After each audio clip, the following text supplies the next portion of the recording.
the source of power. Man's brain, body, mind, faculties, and talents are the mere instruments he uses in demonstrating greatness. In themselves, they do not make him great. A man may have a large brain and a good mind, strong faculties and brilliant talents, yet he is not a great man unless he uses all these in a great way. That quality which enables man to use his abilities in a great way makes him great, and to that quality we give the name of wisdom. Wisdom is the essential basis of greatness. Wisdom is the power to perceive the best ends to aim at, and the best means for reaching those ends. It is the power to perceive the right thing to do. The man who is wise enough to know the right thing to do, who is good enough to wish to do only the right thing, and who is able and strong enough to do the right thing, is a truly great man. He will instantly become marked as a personality of power in any community, and man will delight to do him honor. Wisdom is dependent upon knowledge. Where there is complete ignorance, there can be no wisdom, no knowledge of the right thing to do. Man's knowledge is comparatively limited, and so his wisdom must be small, unless he can connect his mind with knowledge greater than his own, and draw from it, by inspiration, the wisdom that his own limitations deny him. This he can do. This is what the really great men and women have done. Man's knowledge is limited and uncertain. Therefore he cannot have wisdom in himself. Only God knows all truth. Therefore only God can have real wisdom, or the right thing to do at all times, and man can receive wisdom from God. I proceed to give an illustration. Abraham Lincoln had limited education, but he had the power to perceive truth. In Lincoln, we see preeminently apparent the fact that real wisdom consists in knowing the right thing to do at all times and under all circumstances, in having the will to do the right thing, and in having talent and ability enough to be competent and able to do the right thing.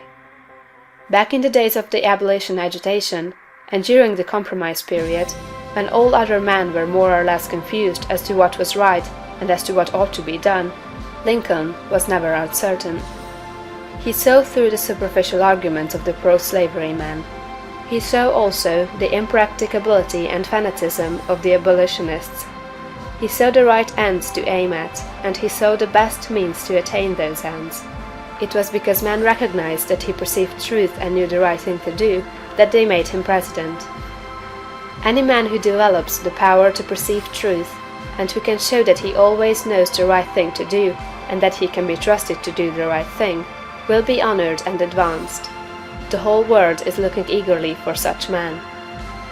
When Lincoln became president, he was surrounded by a multitude of so-called able advisers, hardly any two of whom were agreed. At times they were all opposed to his policies. At times almost the whole North was opposed to what he proposed to do. But he saw the truth when others were misled by appearances. His judgment was seldom or never wrong. He was at once the ablest statesman and the best soldier of the period. Where did he, a comparatively unlearned man, get this wisdom? It was not due to some peculiar formation of his skull, or to some fineness of texture of his brain. It was not due to some physical characteristics. It was not even a quality of mind due to superior reasoning power. Processes of reason do not often reach knowledge of truth. It was due to a spiritual insight. He perceived truth, but where did he perceive it, and whence did the perception come? We see something similar in Washington, whose faith and courage, due to his perception of truth, held the colonies together during the long and often apparently hopeless struggle of the Revolution. We see something of the same thing in the phenomenal genius of Napoleon, who always knew, in military matters, the best means to adopt.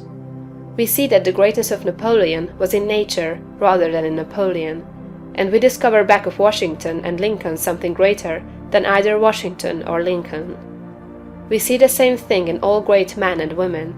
They perceive truth, but truth cannot be perceived until it exists, and there can be no truth until there is a mind to perceive it. Truth does not exist apart from mind. Washington and Lincoln were in touch and communication with a mind that knew all knowledge and contained all truth. The same is true for all who manifest wisdom. Wisdom is obtained by reading the mind of God.